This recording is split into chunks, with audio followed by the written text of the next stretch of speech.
It's your boy, Marquio. And we back at it again with another reaction, man.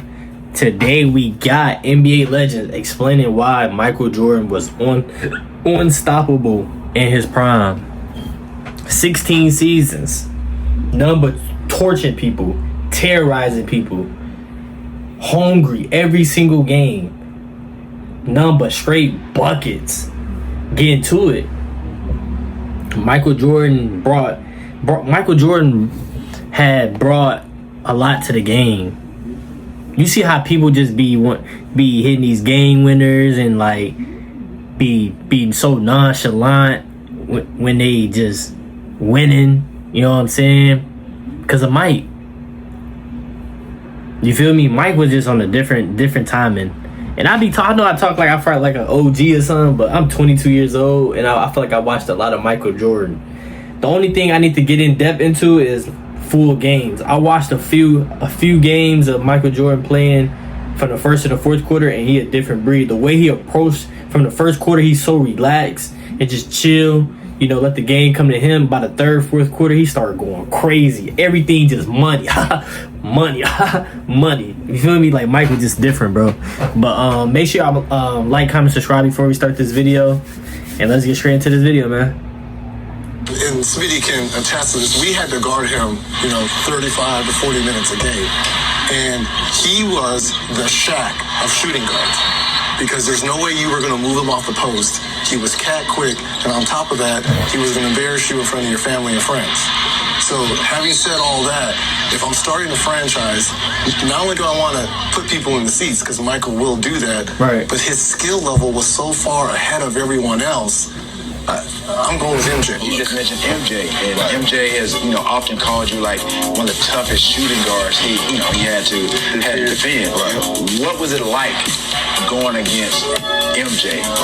First time seeing, I watched him in college, but I was in JUCO at the time, but first time actually seeing him live in front of you, he was cat quick.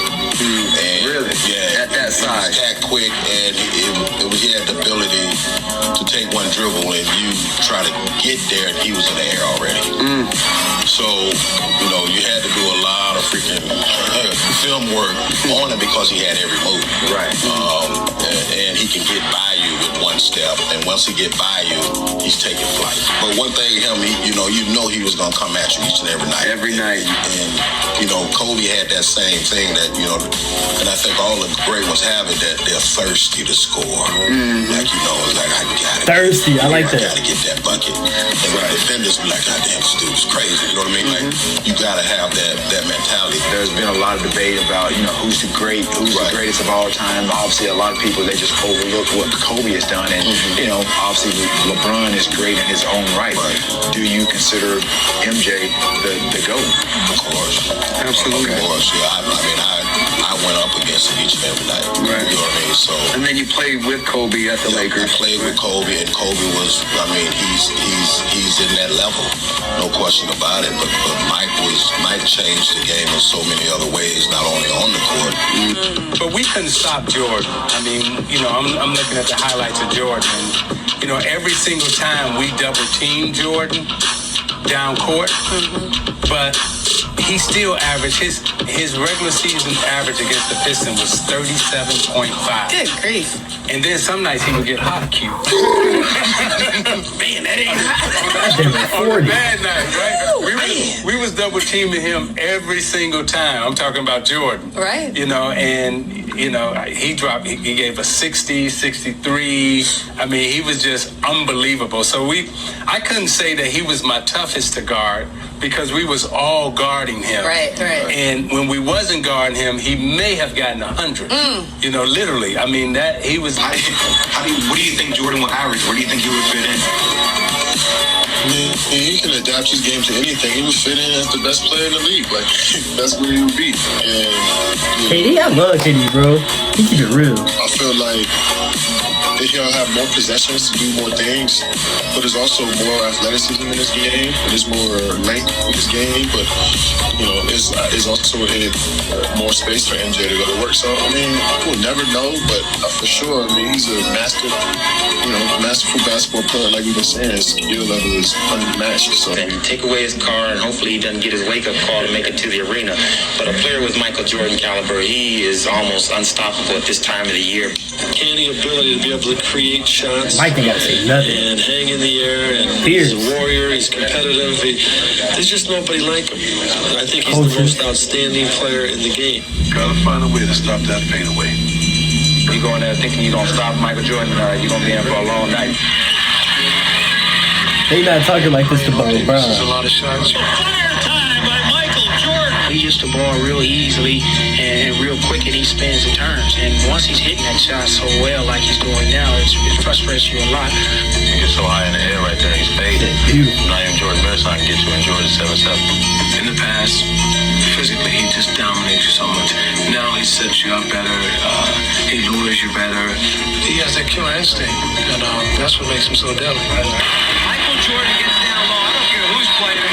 He's almost impossible one-on-one to stop him. In terms, it's easier to move the ball around and hope that someone's going to make this defense pay. During the Jordan rules, they weren't running the triangle offense, and what the triangle offense did was it does not allow you to double him as much because there's constant movement now. That's why I think he still is as great as ever, because you have to play him one-on-one most of the time now.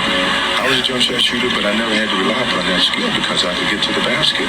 But now the defenses are collapsing as Detroit did for years. So I got to stop and pull up. I got to utilize the jump shot. I got to take what the defense gives me. I'm not going to go against the grain. I know what you're gonna say, Kobe, Michael. Well, this is an interesting situation because about 2000, I had the team, was still probably 99 when I'm coaching the Lakers. Michael's out. He's been retired for a year. And he comes to a ball game, and I said, let's meet in, chairman's room after the game. I want you to talk to Kobe a little bit. He tends to take over a game, at a certain time in the game. And I think that, if you convince him to just wait, just be patient, allow the game to kind of come to him when it's necessary for him to do some things, because the team kind of loses their offensive direction. So I get in this room, and he sits down, and he goes, first thing Kobe says is, I could kick your ass one-on-one. They're not even letting him get anything There's out. no conversation. What did Michael say back? You might. You might? Just You might. said you might? Yeah, he said, I've been on the game a couple years. You just might. So who wins? If you have to pick. No, it's going to be MJ. He's got that hand. He's got the glove, as the glove used to be known. But when a guy can pick the ball up with one hand when he's dribbling like Michael could do, and do that and take the ball to the basket, it's very difficult. Michael Jordan is like, That's beautiful to watch, man. for basketball, for me, he's the end-all be-all. Like, he's the best player I've ever seen. I believe he's the best These player are I've ever players seen. that's playing I believe with he'll be LeBron, the best against player many LeBron. years from now. I really believe that. I believe he is the best ever. With Michael But Mike Jordan. playing plumbers. I mean, obviously, look, he's going to have some success against everybody. But as we watch some highlights here, take us through what's the approach? What are you trying to do? What are you thinking about with Michael Jordan across the way? Well, first of all, I'm really nervous about these highlights because those are the three of the best players in the history of the game. But Michael Jordan, I did guard him a little bit when I was in Detroit. And, of course, I guarded Scotty a lot. But he was so efficient, was able to get what he wanted. And he did most of his domination was in that mid-post area. He got the shot that he wanted, whether it was from mid-range. Can we show some misses? I mean, everybody, right? Michael working you over in the highlights. they didn't get. I got him on the other end. You know what I'm saying? But Michael was so great, and what I loved about Michael, he just was efficient. He got the shot he wanted. Whatever you threw at him, he had a counter. He really didn't have a weakness in the mid post and in the mid range. I really like Michael Jordan. He and I are friendly. And he never changes. He just doesn't change. He's the same guy all the time. And I still see him every once in a while. And this guy has done more spectacular things in than any basketball player I've ever seen. Very much so. That's Jerry. That is saying a lot. I agree. Considering I've ever seen. You've seen a lot. I know. I mean, just to go, like I said, we've worked backwards, obviously, from where he is now to where you were as a player. That speaks volumes. Especially, I mean, number of years with the Lakers, player, advisor. I mean, You know, Terrell, the thing that people don't realize is some of the stuff he could do. He was the best defensive player in the league. Yeah. He was Yes, playing. absolutely. He was the best offensive. He was just one of those players that just didn't have any weaknesses in his game. You know, when he first probably came in the league, you know, everybody talked about he wasn't a good outside shooter. He became a good outside shooter. Everybody talked about he couldn't shoot the three-point shot. He became a decent three-point shooter. You know, down low. Didn't have a post-up game, develop a post-up game. He wasn't truly a good ball handler. Yeah. Became a good ball handler.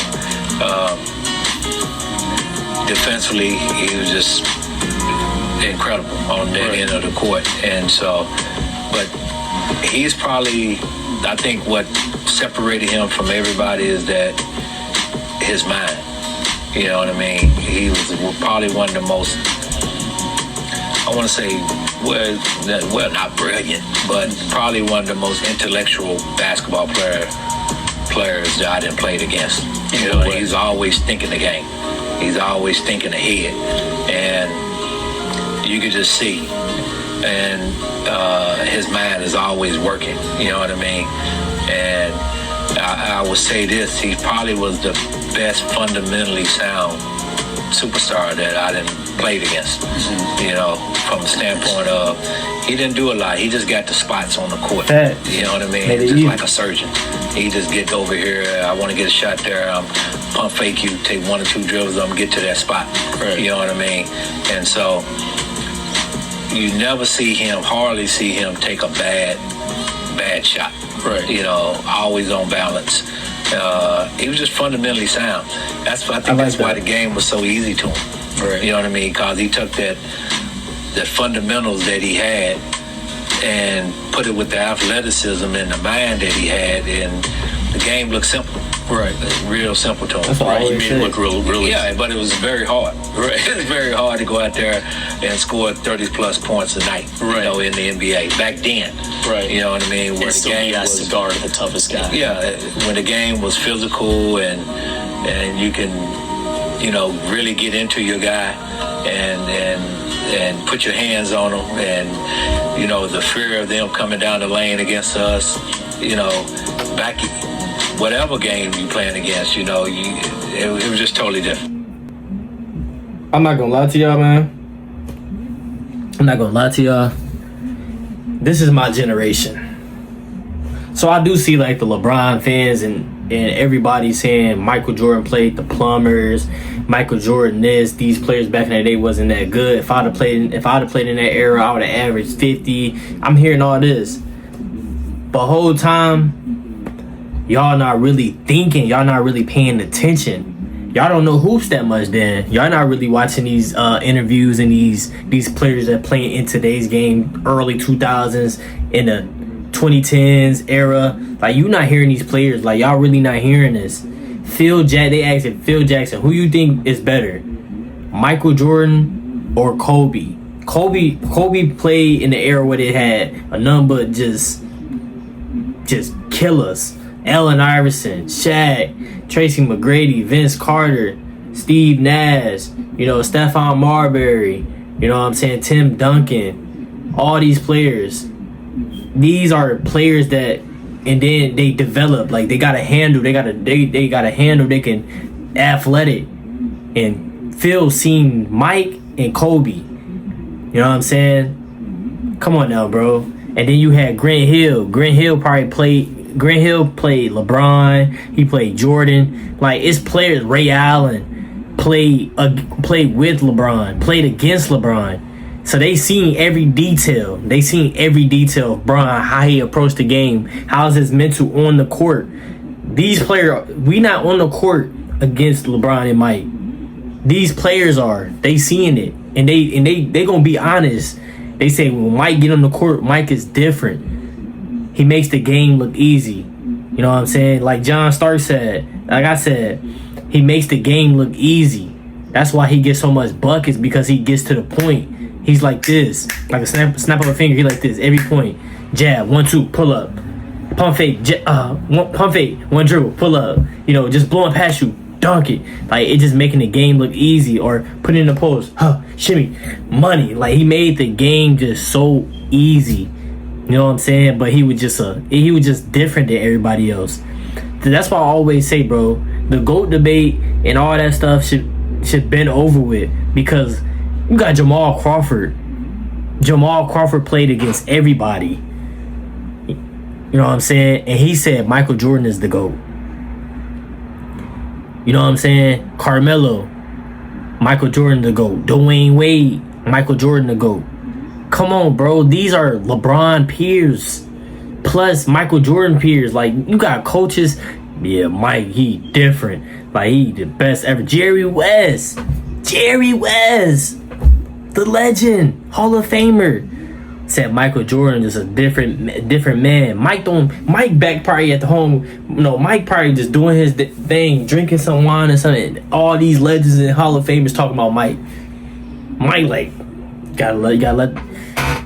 you just gotta let the peers talk, bro. That's why you a GOAT. That's why you consider being a GOAT, if your peers talk to you how they talking about Mike. Mike was so different. You know? He was so different, bro. That's all I gotta say is peers. His peers. It's thousands and thousands of basketball players. Michael Jordan this, Michael Jordan that. No. But y'all let me know in the comments how y'all feel about all that, man. You know what I'm saying? He did make the game look so easy. It's just crazy. Like, he didn't even do all that dribbling. He just got to the point. You know what I'm saying? But before we end this video, man, make sure y'all subscribe for your boy. Your boy is almost at 16K subs, man. Subscribe for your boy, man. It's free. I love y'all. I hope y'all having a wonderful day today. And I'm going to see y'all in the next video. I'm out.